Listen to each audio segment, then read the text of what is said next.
Hey guys, it's Logan again. Welcome back to another video on creating a advanced RPG system in GameMaker Studio 2. So in the previous video, we went over the system and how it works architecturally, and we started implementing most of the scripts that we're going to be using for that inventory system. And in this video, we're going to be implementing it actually into our game so we can see it and we can use it. And yeah, so that's it. And before we get started, I wanted to go ahead and remind everyone that if you support me on Patreon, you get full access to this project as of yesterday, or before basically the videos come out. I release the project's full source code, fully commented, so you can get your hands on that early. And as well, you get access to my Patreon only Discord channel where you can ask questions that you may have about anything, and I'll try to answer you as fast as I can. And that's probably the fastest way to get in contact with me. Alright, so without further ado, let's get started. Alright, so let's take a look at what we have for graphics first of all. So we have our GUI sprites, which are basically the same as our pickup sprites, but they're larger. You could just scale it in game, but I went ahead and made it, I made these 44 by 44. That's gonna be like our slot size that we display. And if you look at these are trimmed up and they're 9 by 11. So even if you scaled it, they wouldn't be perfect with what I want to do. And as well, I have an inventory item holder. And let's examine this a bit, because when we start drawing to the screen, I'm going to be throwing some numbers out there, and I don't want you to kind of be lost into what these numbers are. So if I am to open this up and I zoom in, you'll notice I have these borders right here, right? And these borders are actually 5 pixels, okay? So we're going to use a padding of 5 pixels between our slots when we draw it. And then the inside here, this dark brown, that's actually 44 by 44, which is where our sprites are going to fit. Okay, so we have to remember that between each slot we have 5 pixels, and then on the outsides we also have 5 pixels. So we have 5 pixels from the top of the screen and 5 pixels from wherever this is. So that's the first thing that we're going to do, is go ahead and start drawing this. So to do this, we are going to implement an inventory manager, okay? So if we go into our objects, let's create a new group and call it inventory. And this is where all of our inventory related items are. So if you remember in the previous video, to delete this out of my game, I literally just had to delete the inventory folder of the scripts and the objects, and I didn't have to change anything else. And that's what we want. We want it to be decoupled from the rest of the game. Every system needs to be independent. Awesome. So let's go ahead and call this inventory manager. There we go. And this is going to handle the drawing of the inventory, and it's going to handle kind of the functionality. So the first thing we want to do is go to the create event. I'm just going to say initialize inventory as the description, and then we are going to run our initialize script. So if we were to open up our scripts, and if you remember correctly, under setup, our initialize actually calls our declare item definitions and initializes our initial arrays and data structure. So we're going to call inv initialize. That's going to basically set up all of our data structures for us and all of our items. Now let's go to the draw event. Oh, sorry, not the draw event. We're actually going to use draw GUI. What draw GUI does is it does not matter where your view or your camera is in the game. Draw GUI draws relative to the window. So what that means is your window, no matter where you are in the game, and basically in the old version of GameMaker, you actually had to set all of your drawing calls relative to basically the view position, right? And now you don't have to do that with the draw GUI because it's relative to the window. So 10, the coordinate 10, 10 inside of the window will never change no matter if your camera moves or not. So this is what you need to use to draw your GUI. So we're going to say draw inventory. Okay. And let's go ahead and draw our item holder. So I'm going to write some code in here that we're going to move to the create event. That's just to prevent us from switching back and forth. And remember, I'm in the draw GUI of the inventory manager. So we're going to draw sprite. And we want to draw the SGUI, what's it called? Item holder? What do I call it? Oh, S inventory item holder.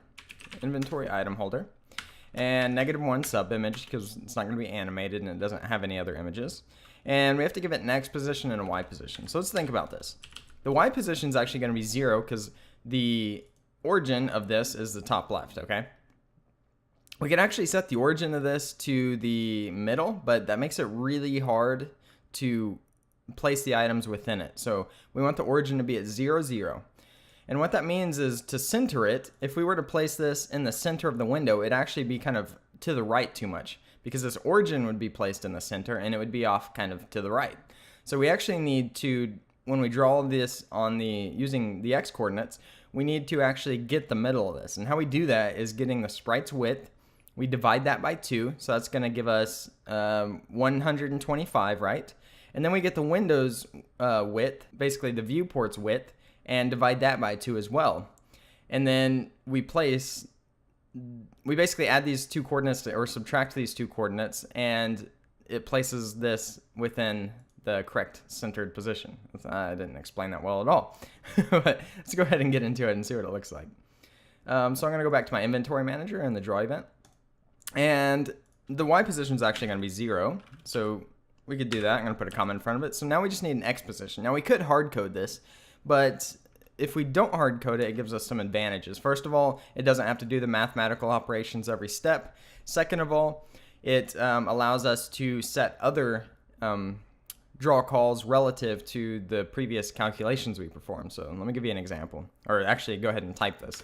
So we're going to say GUI holder position X equals, so this is going to be the X position of our GUI holder, and we're going to set this equal to, so we're going to put this in parentheses, and it's actually going to be view get W port, which is going to get the width of the port on the screen of 0. That's the index of the view we're getting. That's default. And we're going to divide that by 2. And then we're going to subtract the GUI holder's width, which we don't have yet. Let's go ahead and save that in a variable. So we're going to say GUI holder width equals sprite width, sprite get width, sorry.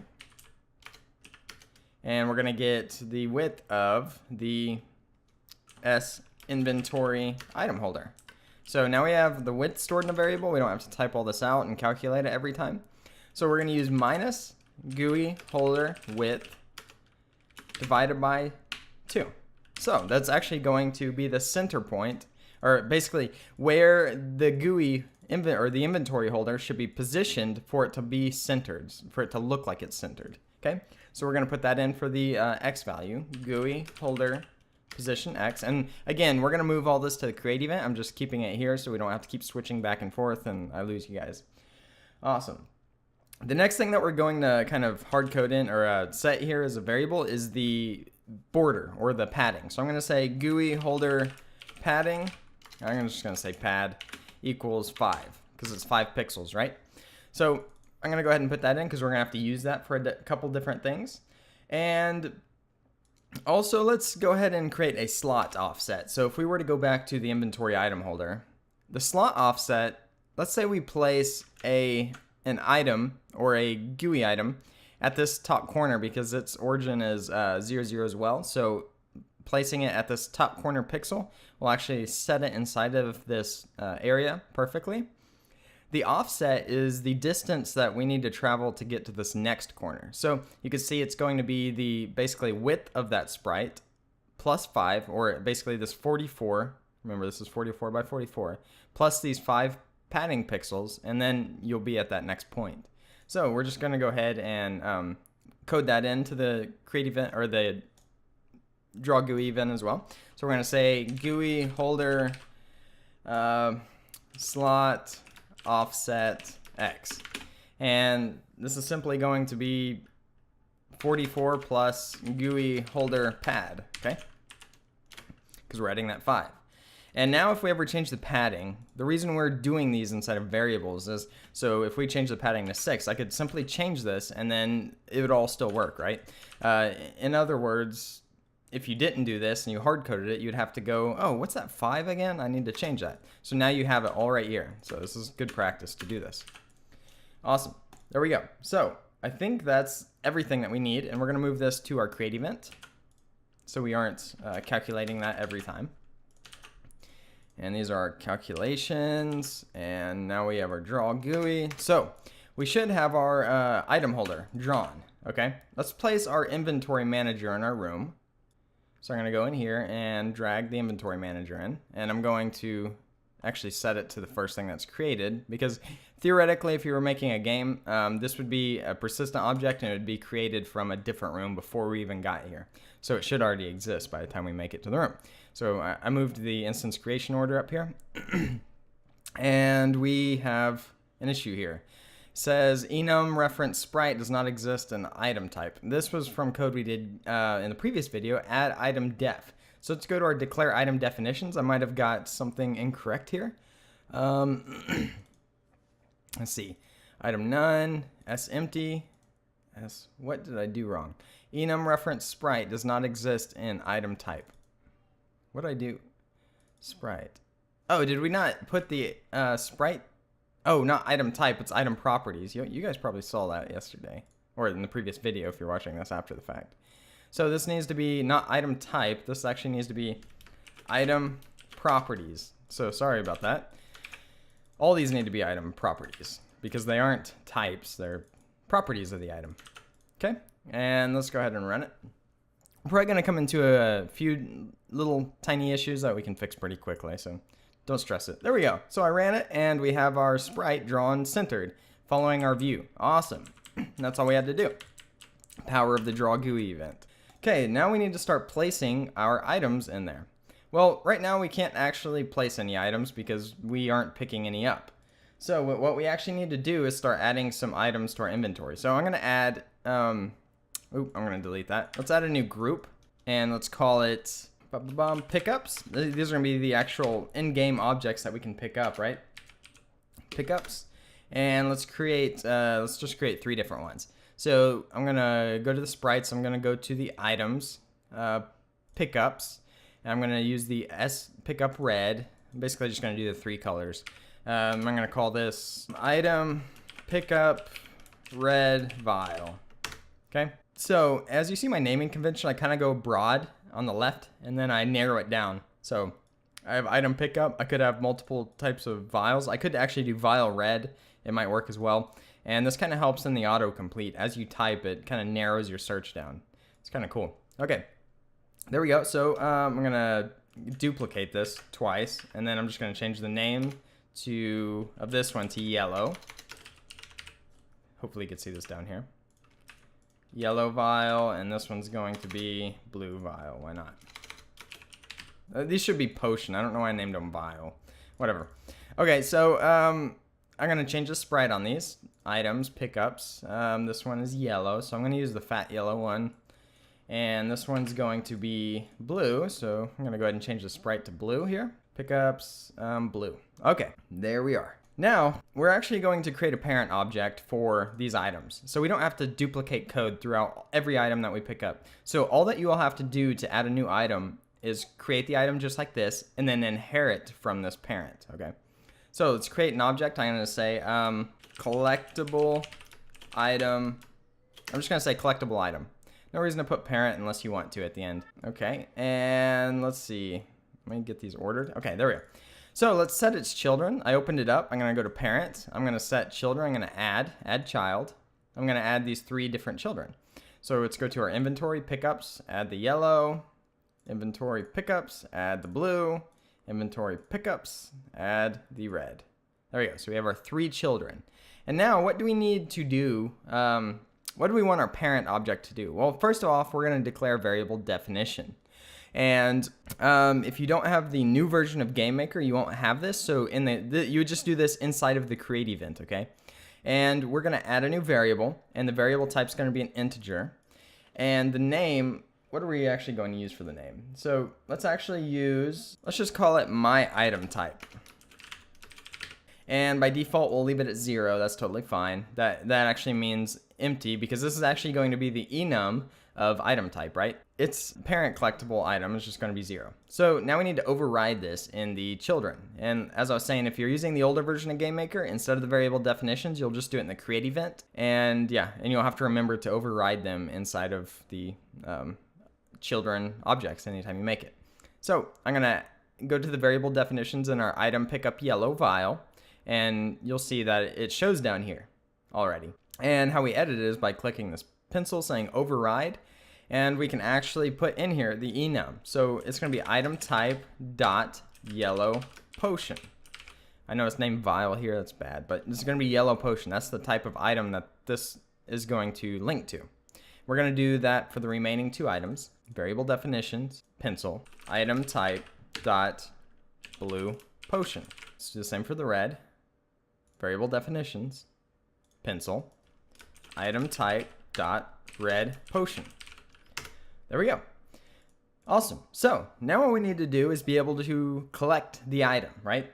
So how do we do that? Well, it's pretty simple. All we're going to do is go to our collectible item parent, and we don't have to do this in all the children items. That's the whole point of this parenting thing. And we'll do collision with player, collect item. This is where you would actually do a check to see if your inventory is full before you do this code, but we're not going to get into that right now. So I'm going to do inv.addItem, and we're going to add my item type. Remember, that's the enum that we just set for all these values, and we set up the script to take in an item type. So that's the type of item we're going to add to the inventory. And then we're simply going to destroy this game instance, right? And I think this actually returns success, right? So actually, let's go ahead and get into that. Let's not add it if our inventory is full. So we'll say var success equals inventory add item. Remember, this will return false if the item wasn't added. And then we'll say if success, then we will do the instance destroy. There we go.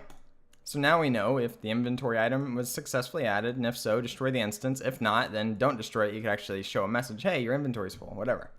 Right there. That's it. That's all we need to do, guys. Let's go ahead and place a couple items in our game. Let's go to let's place a yellow one and 2 blue ones. Okay. I'm going to hit play. We'll probably get an error or something. I don't know. But we should go over these. Okay, there we go. Not set before reading it. Item pickup yellow vial dot inventory, not set before reading it. Okay, so this is an issue we ran into with not having the inventory manager created before. We actually need to reference this inventory value by saying inventory manager first. So we need to go into our script, add item script, because this could be called from anywhere, really, right?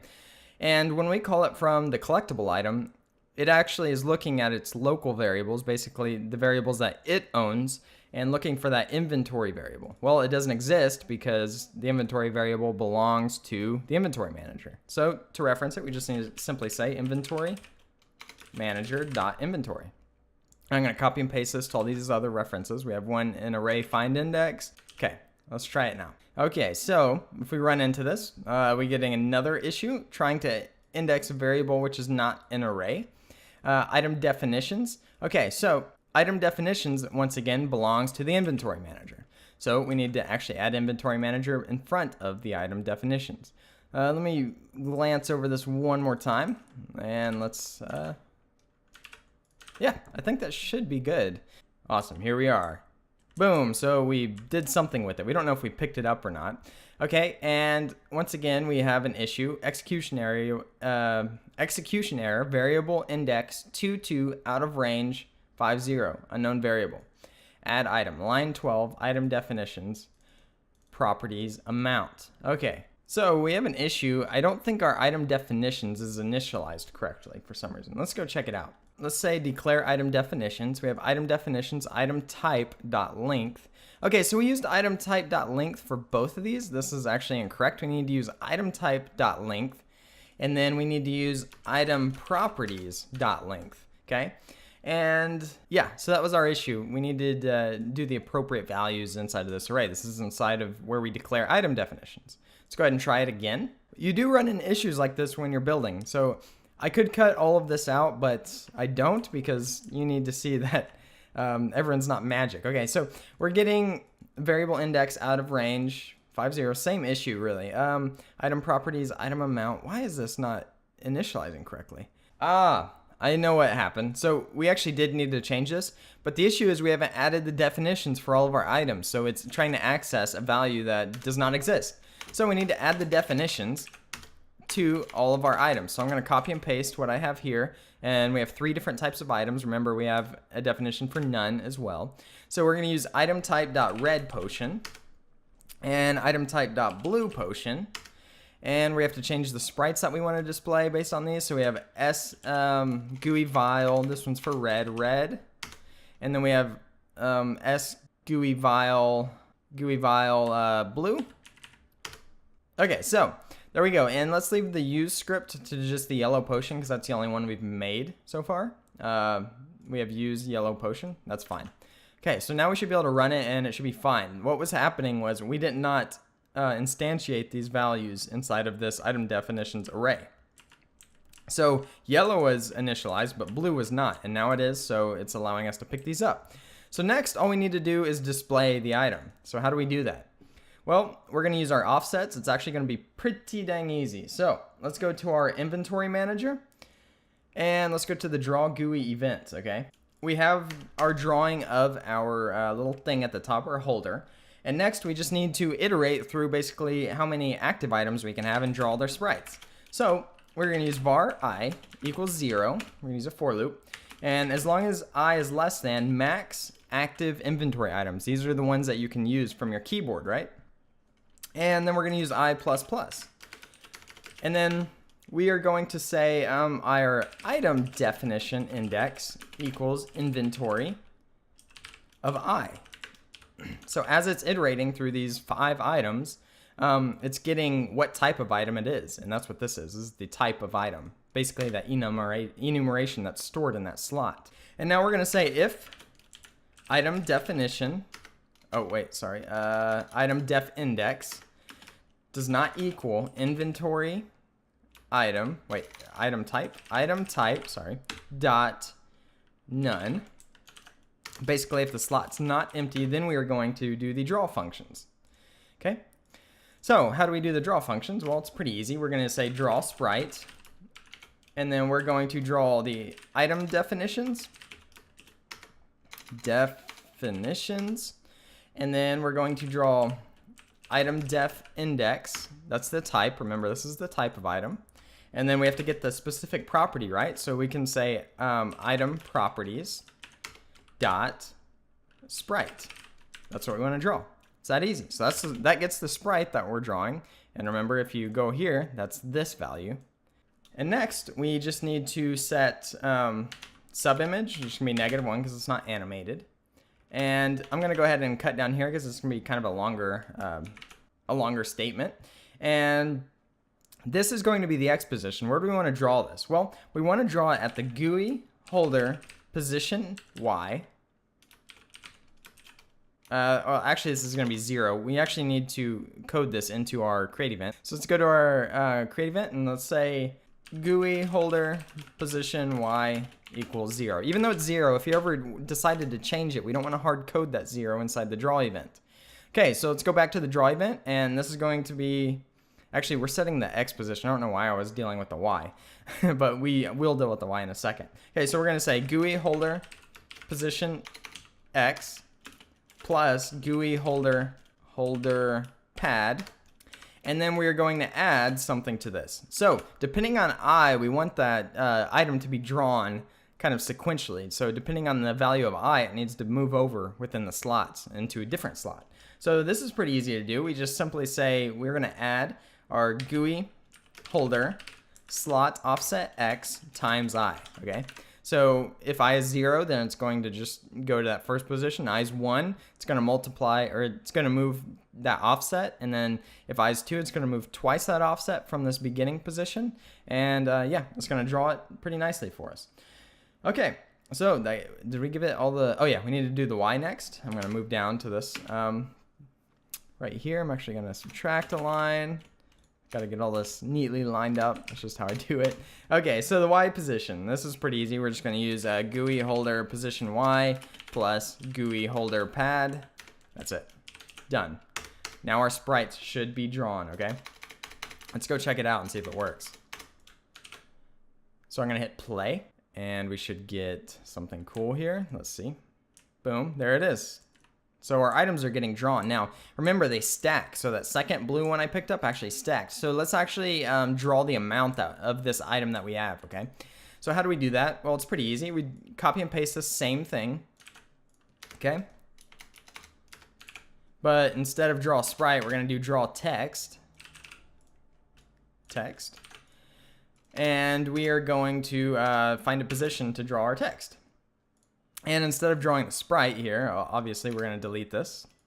and we're going to delete that.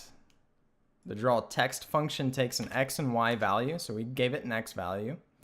Can actually get rid of these parentheses. And we gave it a y value, and let's give it an amount. So the amount is simply going to be string item definitions, item def index, that's a type of item, and the property, the name property of that, or not the name, sorry. If you wanted to draw the name, it would be the name property, but it's actually the amount. So it's going to be item properties dot amount. There we go. And make sure this is wrapped in parentheses and it's turned into a string or you'll get an error. And sweet. So that should work, but we actually want to move this a bit. We don't want to draw it at that 0, 0 position. So maybe we want to draw it at a different y position. Let's say this y position plus, let's say 30. I don't know the exact position this should be in, but 30 sounds pretty good for the y. So we're going to move it from that top position down 30 pixels, basically. Let's see what happens. So we have 1 here, and then we have 2 blue ones. There you go. So now your slots are filling up. All that's left to do is use the item. So let's go ahead and get into that. And remember, we have use scripts. I'll show you guys how to make a little effect, and we'll kind of implement that flashing effect. It's kind of a bonus to this tutorial. Okay, so how are we going to do the use script? Well, I came up with a little way. There's probably better ways, but yeah, this works. So I'm going to do the step event, and this is going to say, this is in the inventory manager, by the way, check for keyboard input. Awesome. So how do we make this operate? Well, we're going to iterate through how many active items we have. So we're going to use var I again equals 1. We're actually going to start at 1 because on your keyboard, you don't want to start at 0, right? If you were to start at 0 and make the user press 0 to use the first item, that's kind of weird. So we want to start at 1.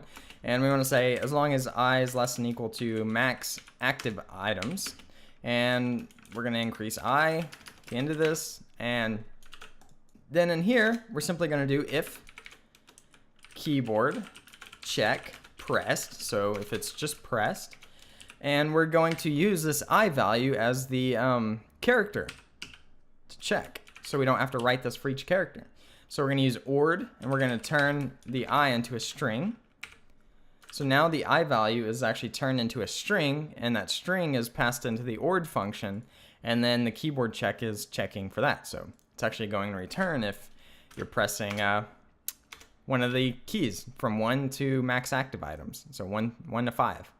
Okay, and inside of these brackets, we actually need to execute some code. So we're going to say var item type equals inventory.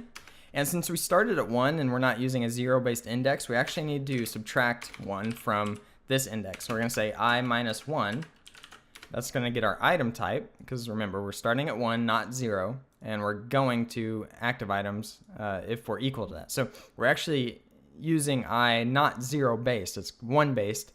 So if we were to just use I here, we could never get to 0, right? And arrays start at 0. The first index is 0. So we actually need to do I minus 1. And then we simply need to say inventory use item, which we haven't written yet. And we're going to go ahead and pass in our item type, okay? So how do we what code do we execute inside of the use item? Well, it's a really simple script we're going to write. So let's go ahead and pop open this, and let's add, under our inventory, let's add a new script, and we'll call it inv use script. Or sorry, use item. inv use item. Yep. And remember, we're passing in a type here, so let's save that type into an argument. Var type equals argument 0. Remember, this is a type, and when we're referencing a type, it's the enum value item type. Okay, so that's what we're passing into here. It's actually getting the item type at the slot that we click. So if you press 3, it's going to get the item type at slot 3, right? And actually slot 2, because its slots start at 0, as I said before.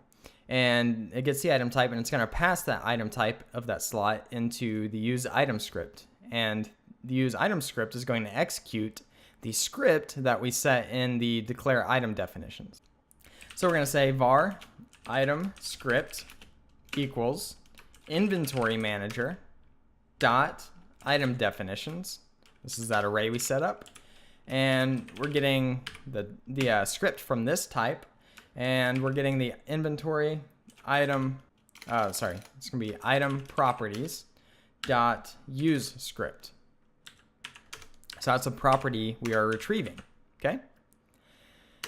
And you could actually write a script to make this more apparent to you what's going on. So for example, you could write something like inv get property, and then you would pass in like the type. So you could pass in like item type dot blue potion, and you want the use script property. If that makes it more apparent to you, you could create a script that takes in a type and a property, and it returns you the same thing that this returns, right? And that would be pretty quick, but if that makes it easier for you to read, then you could do that. Okay, so now all we need to do is call script execute, and we're going to execute the item script. And then we're going to just call it inventory remove item, because we want to remove that item from our inventory when we use it, obviously. And for this, remember we set it up, we just need to pass in underscore type, dang it. And that's it. Our script is complete for use item. And I actually need to make this capital, the U, to keep this uniform. And let's go back to our step event, and this should change colors. Our inventory use item is set up. And guys, I think that's it. We should see the item disappear now. Let's check it out. So if I pick up these two items, and I press the number 2, you used yellow. We didn't change the script. Remember, they're all using yellow, but the 2 should decrease. The blue item should decrease. There we go. And then the blue item should disappear, and now we really did use yellow. So there you go. Your inventory system's working. So if that's where you want to end it on, go ahead and you could stop watching the video. You could put some red ones in. I'm going to test the red to not leave you guys, and y'all are messaging me like, the red item doesn't work. So let's go ahead and make sure the red item works. Okay, so boom, boom, boom, boom. Let's use the red. Let's use the yellow. Let's use the blue. Let's use the blue. Okay, so it all works. Great. And I can click all the buttons, and since they're empty, nothing's happening. Okay, so like I said, you can go ahead and stop the video here if you'd like, but if you want to see how to implement that flashing effect, stick around. So, and how to implement different use scripts. Okay, so this is pretty easy. I'm going to just make an effects group, and it's going to be an empty object, effects, and let's create an object, and we'll call this blue flash effect. Actually, let's make a parent. Yeah, actually, this will be easiest. Let's create an object, and we'll just call it flash effect. Okay, and we can just give it a color, and then we'll have it flash. How do we make it flash? It's pretty easy. In a step event, we're just going to say image alpha minus equals 0.05, and we'll say if image alpha is less than or equal to 0, instance destroy. Okay, really simple. And now we're going to draw GUI. We're going to draw a rectangle from 0, 0 to view get W port of 0 and view get H port of 0. This is going to draw our rectangle and not outline, so we're going to say false. And we're actually going to do draw set color, and we're going to say image blend is the color we want to set it to. Then draw set alpha, and this is going to be our image alpha. This is so it can draw our rectangle at the correct alpha and the correct image blend. And then we're going to reset it. We're going to set the draw set color to see white and draw set alpha to 1. Awesome. There we go. That's all we need to do for the draw event. Next, we need to have these create. So in the yellow potion, instead of showing a message, I'm going to say instance create layer. We're just going to say 0, 0. The instance is layer. And we're going to create a flash effect. And then we're going to use width. So we could set a variable. We could set its image blend here. We'd say image blend equals C yellow. So that's the color that our rectangle is going to draw. Now we can just copy and paste this script. So I'm going to duplicate it twice, and I'm going to say use red potion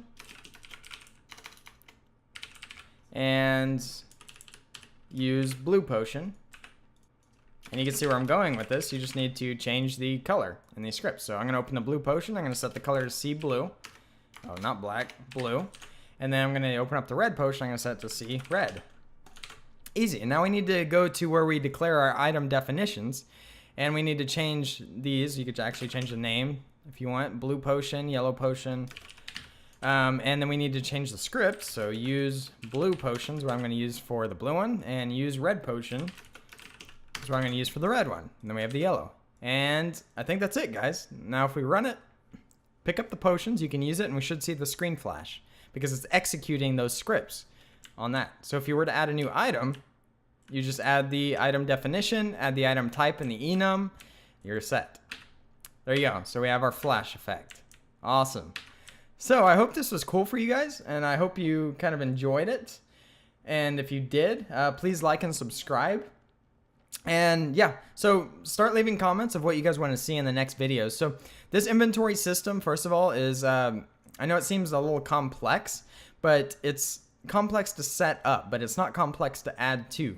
So if you were to want to add a new item, you add the pickup item, you add an item definition for it, you give the pickup item a type, item type, basically, and that's it. And you set its parent to be the collectible parent, wherever that is, inventory pickups, yeah, collectible item.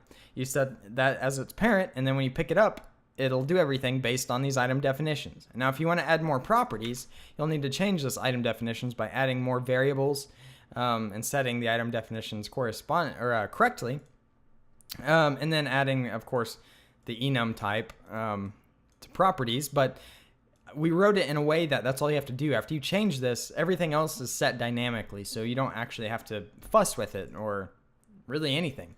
And as I said, if you wanted to separate items out by, like, if they're a weapon or potion, then you would do that inside of the item properties. You'd give it a basically subtype, so, or a category. So if it's a weapon, you might not show it in the active items menu, right? Or you might have it in a separate place, okay? So that's kind of a way to get you started on this. If you want to expand it, go ahead and mess around with it. Maybe, like I said, add categories, all that stuff. Try to do most of your code that deals with the inventory inside of the inventory manager. Anyways, guys, I'm going to go ahead and end the video there. I hope you guys enjoyed, and I hope you learned something, and it was a fun tutorial to do. So I will see you guys next time. Thanks for watching.